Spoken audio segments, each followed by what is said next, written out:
There are 6 Colander benchmarks. The first addresses profit as a percentage of turnover. This is a recognised standard business measure that describes how efficiently a business is performing. For many years, we've set a benchmark of 15%, based on a wise and widely tested rule of thumb that income for a people-based business should be apportioned 15% profit, 60% salaries, and 25% other expenses. And remember that notional salaries for partners and, where appropriate, for directors have been removed from the profit in this analysis. This year, across the country, practices average an impressive profit margin of more than 20%, 20.6% to be exact. Now, we know from the salary figures that many practices at the smaller end of the spectrum pay their directors tax-efficient salaries, which are then supplemented by dividends. And this strategy inevitably bumps up profit margins. But it is still encouraging to see that practices with fewer than 5 people average just over 28% profit to turnover. And those with between 5 and 10 people average 26%. That said, the modest size of these practices and the modest level of income that they therefore generate means that these levels of profit do not translate into large sums of money.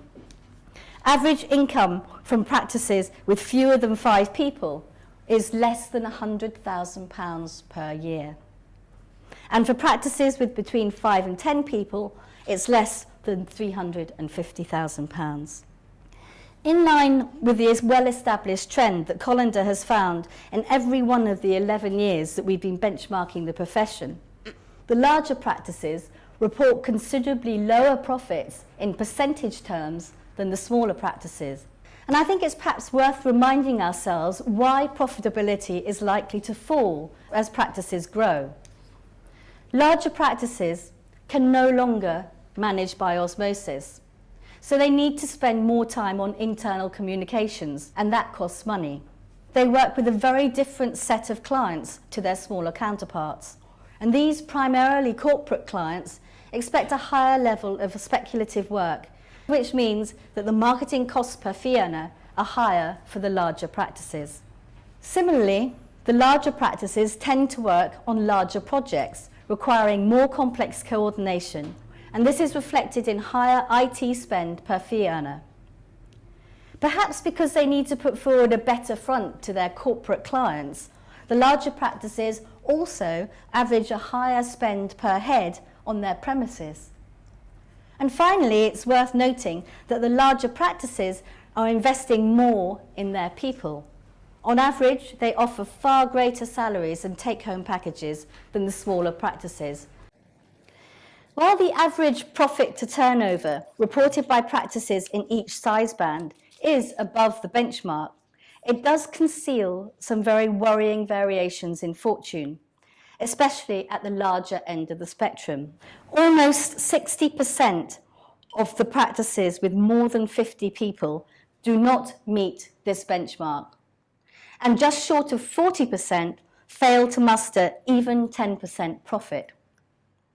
Now, these percentages are lower for the practices with between 20 and 50 people, but even so, a worrying 40% of these medium-sized practices fail to meet the benchmark, and 25% report profit of less than 10%. Even a third of the smaller practices do not meet the benchmark. In fact, 40% of RIBA chartered practices fail to meet this important benchmark. Now, that said, it is true that some practices are performing very much better than the benchmark. In fact, just under half achieve profit margins that exceed the benchmark by 20% or more. And this includes just under 30% of the practices with more than 50 people. So it is possible to run practices of all size that return vigorous profits.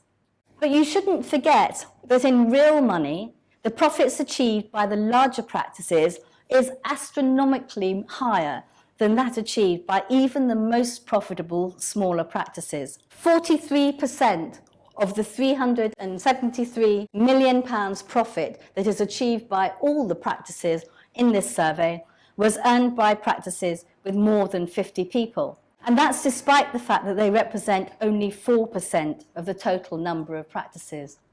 If you'd like to find out more about the next Colander Conversation, please visit our website www.colander.co.uk and make sure to join the conversation at #ColanderUK.